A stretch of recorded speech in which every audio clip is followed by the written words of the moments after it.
Ils contournèrent les débris d'un bâtiment, s'avancèrent sur une plaine de goudron lézardé, les vestiges d'un parking parsemé de voitures, leurs pneus craquelés et émaciés. Certaines étaient garées de biais, d'autres en ligne bien ordonnée, toutes réduites à leur carcasse de fer par le vent et la poussière. Leurs pare-brises souvent recouverts de fissures. Un bref instant, le temps d'un éclair, il aperçut ce qu'avait été le parking, entouré d'arbres, une passerelle en demi-cercle menant à une sorte de stade situé à une centaine de mètres plus loin. Mais la vision s'évanouit aussitôt. La passerelle menant au stade était à présent effondrée, et le stade de même avait dû s'écrouler, ne se profilait plus au-dessus de la route.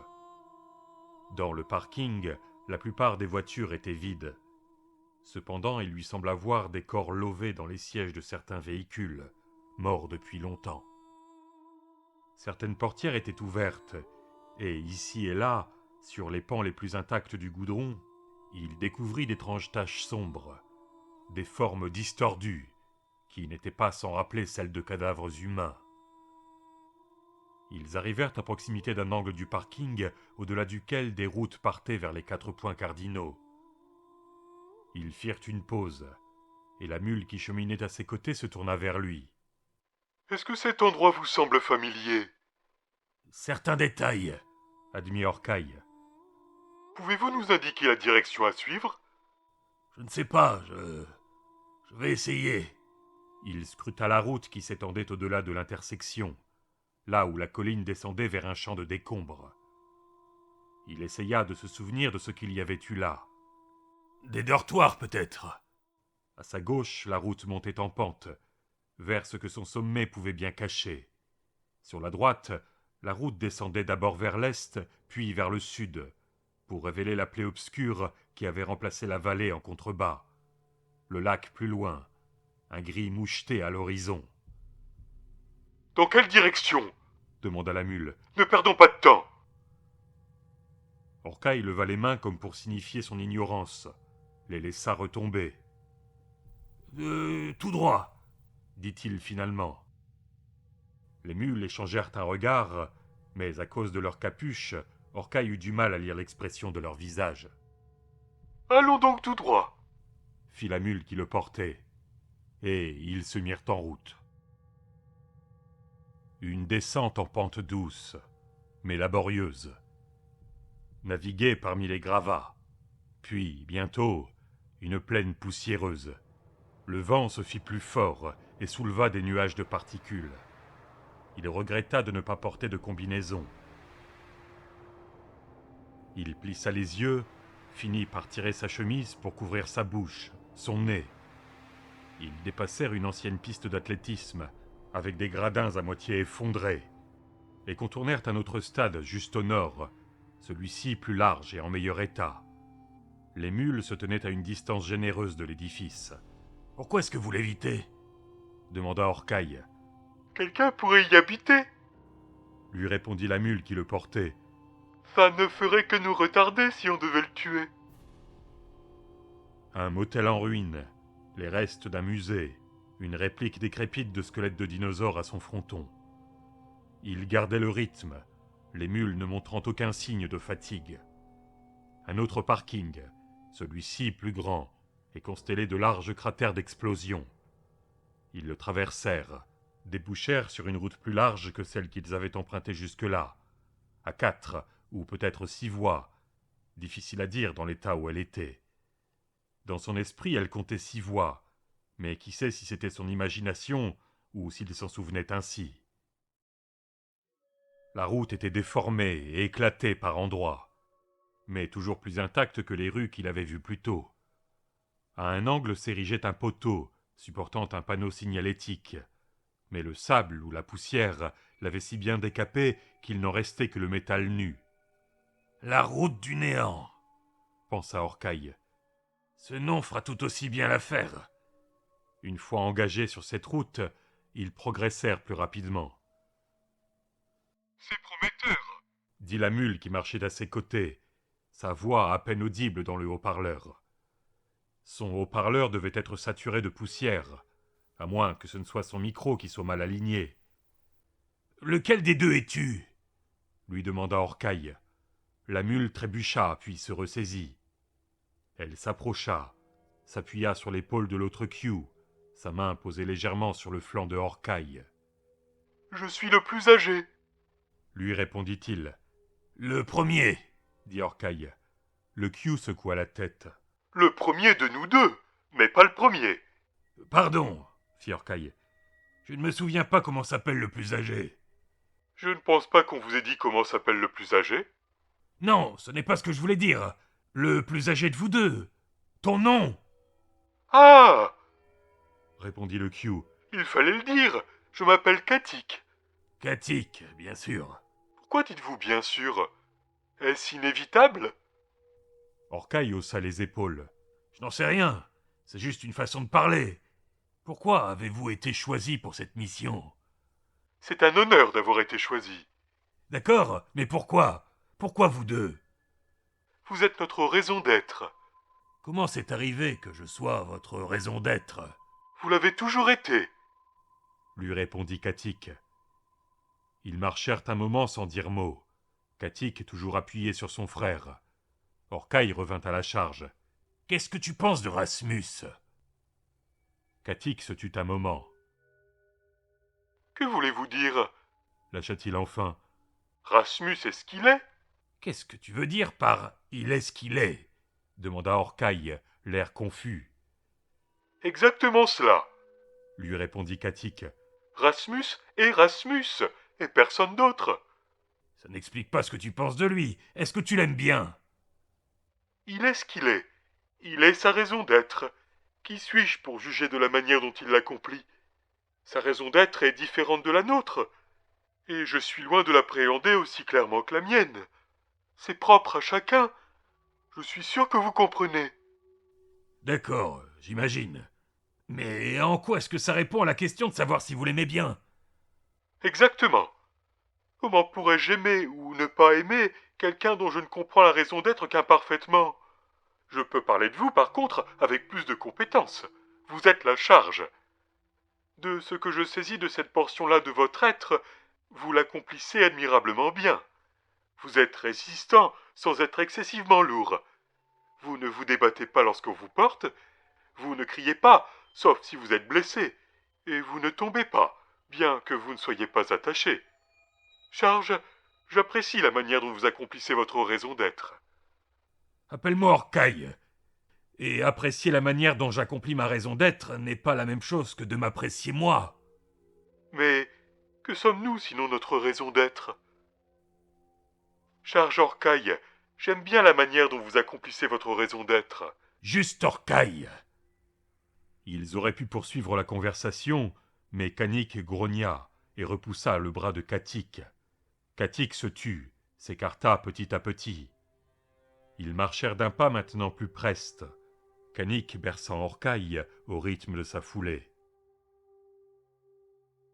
La route grimpait légèrement, se rapprochait des montagnes, à moins que ce ne soient les montagnes qui s'avançaient d'elles-mêmes. Il crut voir quelque chose bouger dans un des immeubles qu'il longeait. Une série de duplex en ruine, autrefois identiques, mais désormais effondrés de manière disparate. Une nouvelle étendue vide, nivelée, peut-être un ancien terrain de sport. Il pouvait le visualiser en esprit, jadis vert, à la place du présent rectangle de terre légèrement concave. Certains détails lui revenaient en mémoire, mais lentement, et c'étaient des détails sans importance, à moins que ce ne soit son imagination lui suggérant ce qui avait raisonnablement dû se trouver là. Une énorme tranchée de 10 mètres de large sur 50 mètres de long. Un chantier interrompu depuis longtemps, ou bien les ravages d'un instrument de dévastation. Plus loin, dans la poussière, à l'angle d'une intersection, gisait un panneau de métal courbé et ratiboisé, son écriteau enfoui sous terre. Katik s'arrêta pour le déterrer, le redressa, et révéla à son fait la forme octogonale d'un panneau de stop, le mot stop à moitié effacé, mais encore visible. « Qu'est-ce qu'il y a d'écrit » demanda Katik. « Tu n'as jamais vu de panneau stop » Katik fit non de la tête. « Tu ne sais pas lire ?» Sous sa capuche, Katik secoua de nouveau la tête. « On ne sait pas lire, mais je peux reconnaître certaines lettres. » Il sentit Kanik opiner de la tête sous lui. « Tout le monde n'a pas besoin de savoir lire, » dit Kanik. « Certains savent lire, et certains font d'autres choses. À chacun sa raison d'être. » « De qui tu tiens ça ?» lui demanda Orcaille. « De quelqu'un qui sait lire, je parie. » N'ayant pas détecté l'ironie de cette suggestion, Kanik hocha la tête. « De notre guide, » lui répondit-il. « Rasmus. Devrait-on s'arrêter ?» demanda Katik. « Comme le recommande le panneau. » « Ça ne nous concerne pas, » répondit Orcaille. « Et de toute manière, on a déjà marqué un arrêt. On peut continuer maintenant. » Katik lâcha le panneau.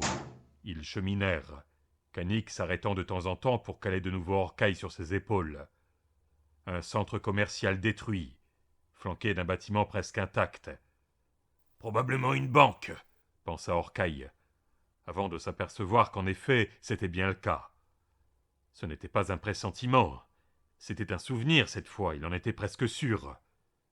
Certaines zones étaient étrangement épargnées, des maisons aux fenêtres fracassées et aux briques décapées, mais qui sans cela paraissaient plus ou moins habitables, tandis que d'autres zones avaient été complètement rasées par des tirs au mortier, ou par des ondes de choc, ou par des tempêtes de sable, ou par quelque autre intempérie.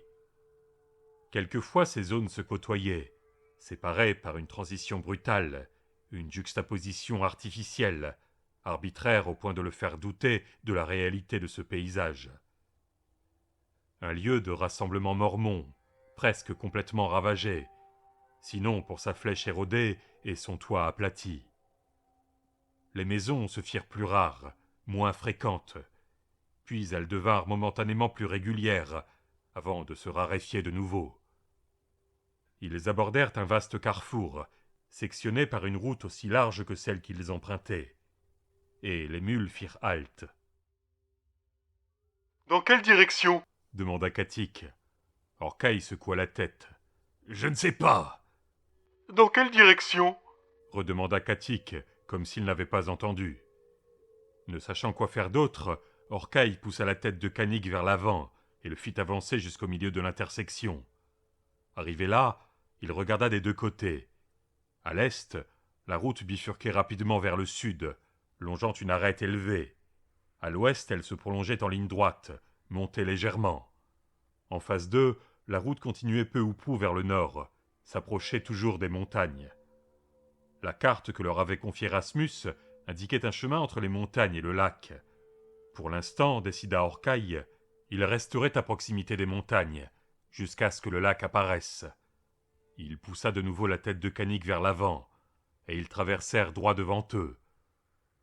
Katik hésita un instant, puis leur emboîta le pas. Ils marchèrent en silence pas loin d'1,5 kilomètre, tandis que la montagne s'élevait sur le côté. Le vent et la poussière le faisaient tousser. Une ancienne sous-station électrique, sévèrement endommagée. Les transformateurs ratatinés ou renversés dans la poussière. Puis la route fourcha de nouveau, suivant d'un côté une courbe escaladant doucement vers l'ouest, vers le lac, dévalant de l'autre vers l'embouchure d'un canyon saturé de poussière, pour disparaître immédiatement derrière un coude. « Dans quelle direction ?» demanda Katik de nouveau. « Peut-être vers le canyon ?» suggéra Kanik. « Pas le canyon !» fit Orcaille impulsivement. « Pourquoi pas ?» demanda Kanik en dessous de lui. « Le canyon, il mène au nord. On va vers le nord. On devrait prendre le canyon. » « Je ne crois pas qu'il mène là où nous nous rendons, » répondit Orcaille. « Pourquoi pas ?» Je ne sais pas, c'est mon ressenti. Katik se plaça en face de l'autre porteur et s'approcha de lui jusqu'à ce que leurs visières se touchent presque. Ils se toisèrent longtemps. Peut-être bougeaient-ils les lèvres, peut-être lisaient-ils sur leurs lèvres, impossible à dire. Orcaille ne pouvait voir leur visage depuis sa position perchée. Finalement, Katik fit un pas en arrière, leva son visage vers lui. « Très bien, on fait comme vous dites. » Ils continuèrent leur chemin. Les deux mules infatigables ne faisaient aucune pause. Ils gravirent une colline et aboutirent à un terrain nivelé. traversèrent une fois de plus les vestiges de différents quartiers, une nouvelle ville peut-être, à moins que ce ne soit la même, ce qui était difficile à dire tant tout semblait à la fois familier et complètement étranger. Ils passèrent un ruisseau étiolé, à l'eau rouge sang. Les mules s'en tinrent le plus à distance possible. Le soleil était haut dans le ciel à présent, approchait peut-être son zénith, amorçait peut-être sa descente. Il avait soif. L'air poussiéreux asséchait sa bouche. Le vent rougissait sa peau battue par le sable. Ils croisèrent une école en ruine, à moins qu'il ne s'agisse d'un autre établissement de taille égale, un hôpital peut-être. L'édifice faisait face à un autre hôpital, à moins qu'il ne s'agisse d'une école. Les mules s'arrêtèrent pour scruter un moment ce dernier bâtiment, échangèrent des paroles étouffées en couvrant leurs haut-parleurs de leurs gants, puis secouèrent la tête, passèrent leur chemin. La route esquissait une descente. Ils distinguaient de nouveau le lac, qui brillait au loin, 3 ou 5 kilomètres plus bas, apparaissait d'ici beaucoup plus grand que depuis l'autre bout de la ville, à supposer qu'il soit bien dans la même ville. Sa surface était d'une couleur étrange, teintée d'un rouge sang, quoique pas aussi pourpre que le ruisseau croisé précédemment. Une sorte de marais stagnant jouxtait le lac, d'un gris qui paraissait morbide à cette distance. Entre leur convoi et le marécage, il apercevait une voie bien plus large, l'autoroute. Orcaille tapota la tête de Canic. « Là-bas, tu vois, c'est l'autoroute, c'est le chemin qu'il nous faut. » La mule marqua une pause, puis acquiesça. Ils progressèrent prudemment dans la direction indiquée, et ils se dirigeaient vers le nord quand ils tombèrent finalement sur l'autoroute. Sur des pans entiers, l'autoroute était intacte. Puis elle s'ouvrait soudain en un cratère, où s'érigeait en crête qu'ils devaient contourner ou bien escalader.